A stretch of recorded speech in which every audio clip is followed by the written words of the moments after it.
if we smell that there is a great secret being told, all of us might lean in a little more closely, and we might want to hear that.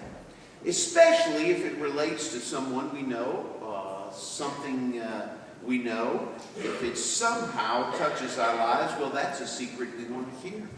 And how much more when we hear Jesus talking about secrets that God would make us privy to, that God would open to us. Why, that sparks our interest. And so Jesus speaks about secrets of the kingdom. To you it has been given to know the secrets of the kingdom of heaven. But in the very sentence in which he says that, he also says there are those who are missing it.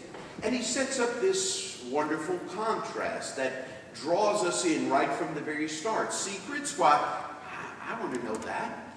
Well, to you has been given to know secrets of the kingdom of heaven, but to others it has been not. And we wonder right away, the second question we might ask, not only what is the secret, but we might say, well, wait a minute, which group am I in?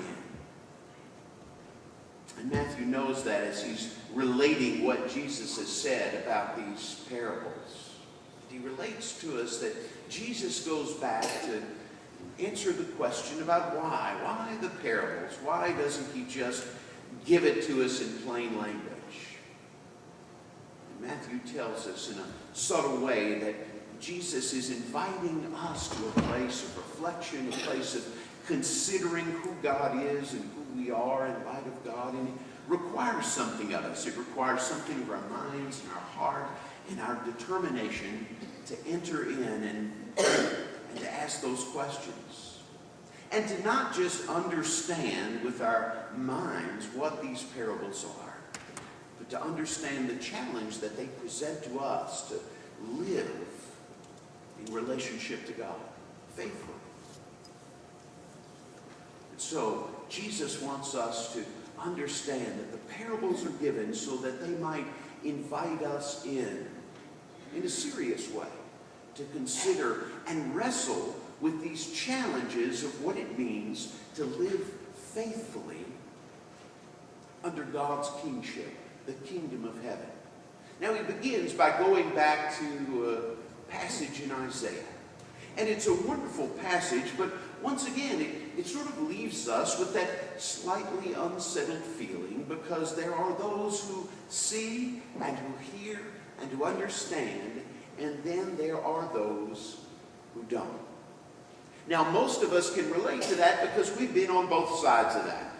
I often relate to you that many times our own family dinners take those sorts of turns in their conversation. And it becomes a contest of someone has said this and someone else disagrees with that statement.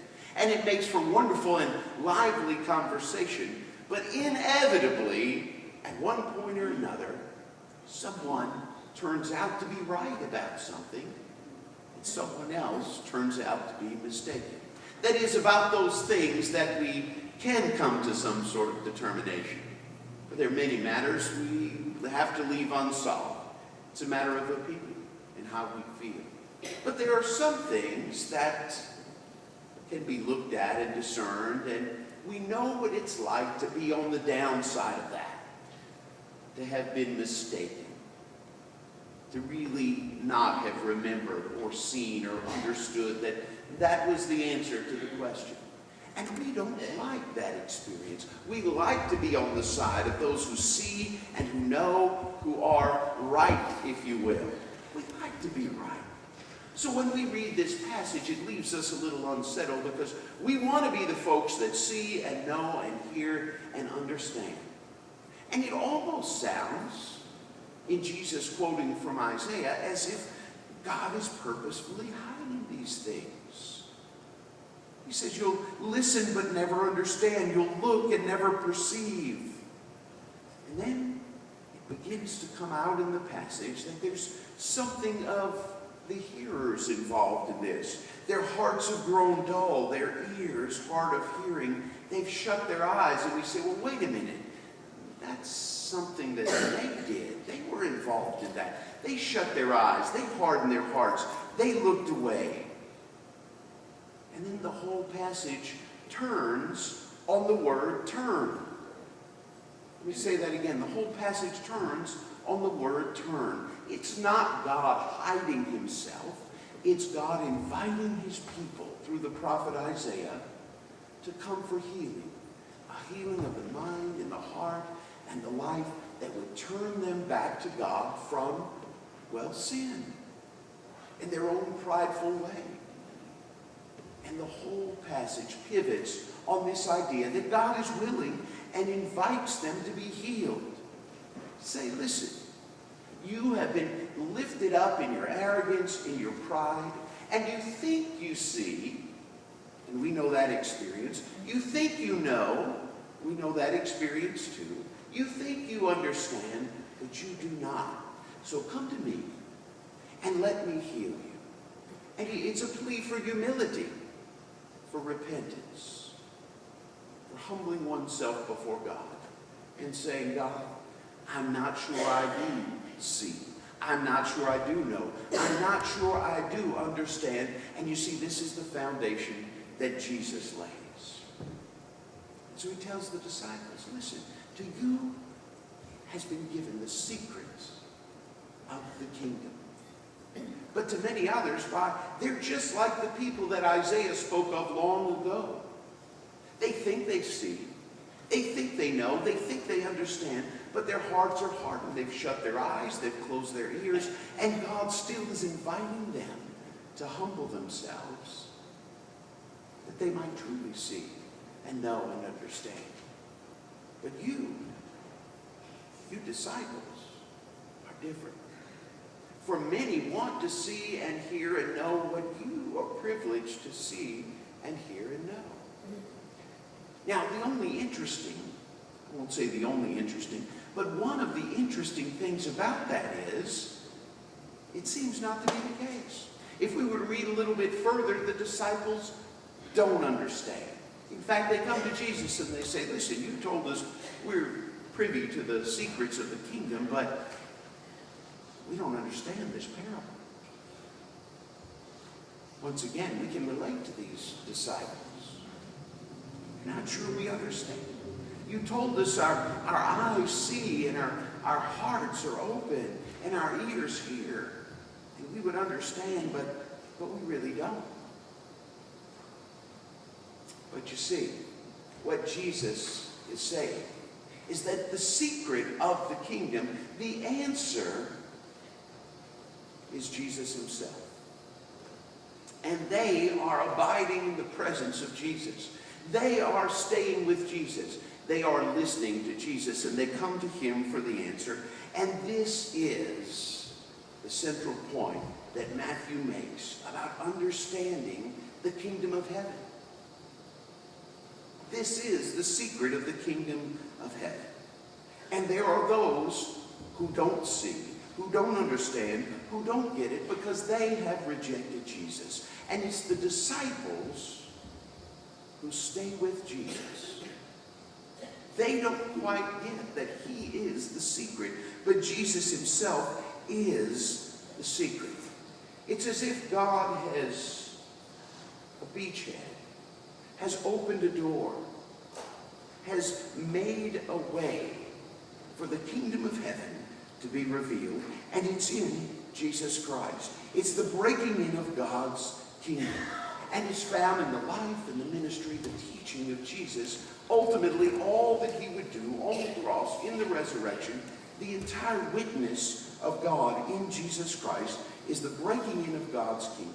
And the disciples, as they tarried with Jesus in humility, asking these questions, find the secrets to the kingdom of heaven. You see, that's what it's all about.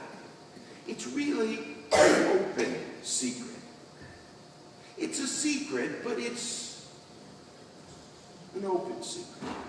It's an invitation to all to lay aside our own sin and pride and humbly come to Jesus as the secret, as the answer, as God's expression of his kingdom. You see, that is what Matthew is telling us in this passage. And that is the key that will fit into these other parables and all that Jesus has to say. It's not a bit of knowledge that we might take and say, aha, I have latched on to a high piece of information, a great bit of knowledge that I might take and somehow be lifted up, be more successful, be greater, be more powerful. That's not it at all. The parables come to us so that we might be challenged to draw closer to Jesus in humility, in offering up ourselves and receiving God's will for our will and our way. Humility in following Jesus. That's the secret of the kingdom. And like so many of the parables, it comes to us not as something, a bit of information, a secret in the traditional sense that we might take and hold on to for our own good, for our own advancement, for our own use. But it comes to us as a challenge. Are we willing to humble ourselves before this Jesus? Are we willing to receive his challenge of trusting deeply in God and not ourselves? Because you see, that's the center of this parable and all that follow. And that's our challenge today. Where are we? Do Isaiah's words or Jesus' words fit us? There are those who indeed listen, but they don't understand. They see, but they don't really perceive. They hear, but their hearts have grown dull. But if they would turn to me, I would heal them. And like these disciples, grant them the secret of the kingdom. To humble ourselves at the feet of Jesus. To offer up our lives and receive God's grace, God's healing, and God's will as our purpose in life. That's the challenge. Our closing hymn provides us with beautiful words that are sung from the perspective of one who is dwelling in that kingdom, if you will. Dwelling in that promised land, that place of surrender, of givenness to God, that secret place of the Spirit. Listen to these words as we sing them together in our closing hymn. It's on page 95, Dwelling in Beulah Land. Let's stand and sing.